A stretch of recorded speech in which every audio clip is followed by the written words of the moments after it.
I stepped out of my modest sedan and onto the cracked asphalt of the parking lot at Callaway's Hardware on 5th. The smell of freshly cut lumber and the sound of hammering in the distance filled the air as I made my way towards the entrance. The fluorescent lights overhead cast a pale glow on the rows of tools and building supplies, and the feel of the cool breeze on my skin was a welcome respite from the summer heat. I had been coming to this hardware store for years, ever since my grandfather had first taken me here as a child. Now, I was here to pick up some supplies for a small renovation project I was working on. As I wandered the aisles, I couldn't help but think about my family's history. My grandfather had built our family's property from the ground up, and it had been passed down through generations. But a few years ago, my cousin, Alex, had begun to take an interest in the property, and I had started to notice that some of the documents related to the property were missing. I had tried to brush it off as mere carelessness, but the more I thought about it, the more I realized that something was off.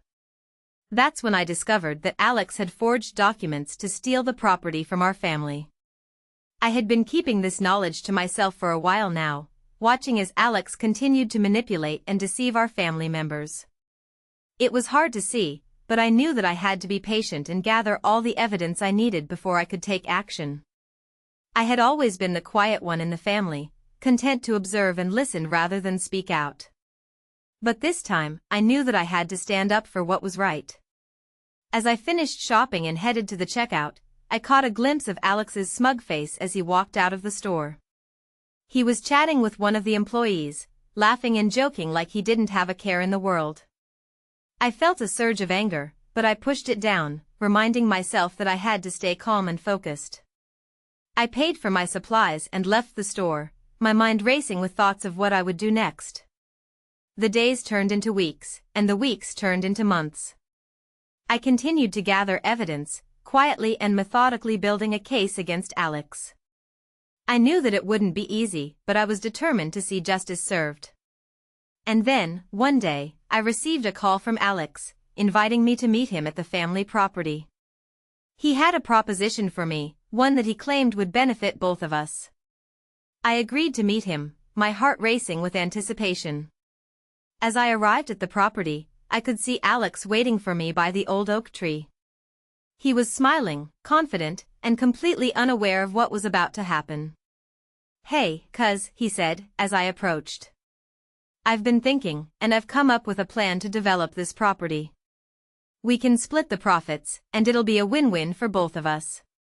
I listened, my expression neutral, as he laid out his proposal. But I knew that I had him right where I wanted him. If you've ever been underestimated by people who thought they had all the power, hit subscribe right now. Drop a comment below, what would you have done? And smash that like button because what happens next will change everything. As Alex finished his pitch, I could see the greed in his eyes. He thought he had me right where he wanted me, but little did he know, I had been playing a long game. I pulled out a folder filled with documents, each one meticulously prepared to expose Alex's forgery. "I'm afraid that's not going to work, Alex," I said, my voice calm and even. "You see, I've been doing some digging, and I've discovered that the documents you used to steal the property are fake." Alex's smile faltered, and he took a step back, his eyes widening in shock. I continued, my voice unwavering. "I have all the proof I need right here.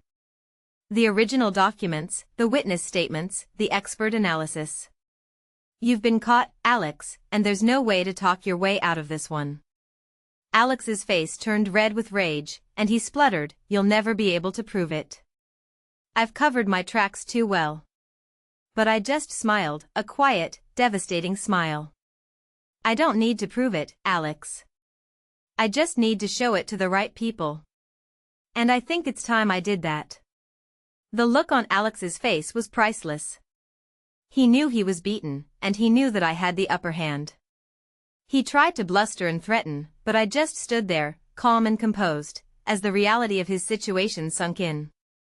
And then, in a moment of clarity, I delivered the final blow. "You should have thought of that before you decided to steal from your own family, Alex. Now, it's time to face the consequences." The words hung in the air, and for a moment, Alex was silent, his eyes fixed on me with a mix of shock and fear. As the days passed, the news of Alex's forgery spread like wildfire through our family. The property was returned to its rightful owners, and Alex was left to face the consequences of his actions. I watched as he tried to apologize and make amends, but it was too late. The damage had been done, and our family would never be the same again. But as I stood in the backyard of our family property, surrounded by the people I loved, I felt a sense of justice and closure. I had stood up for what was right, and I had protected our family's legacy. As I looked out at the familiar faces, I saw my grandmother, her eyes shining with tears, as she took my hand. "I'm so proud of you," she said, her voice trembling. "You've always been the quiet one, but you've shown us all what it means to stand up for what's right." I smiled, feeling a sense of pride and satisfaction. I had done what I had to do, and I had done it with integrity and honor. And as I walked away from the gathering, I heard my grandmother's voice behind me, "But what about Alex?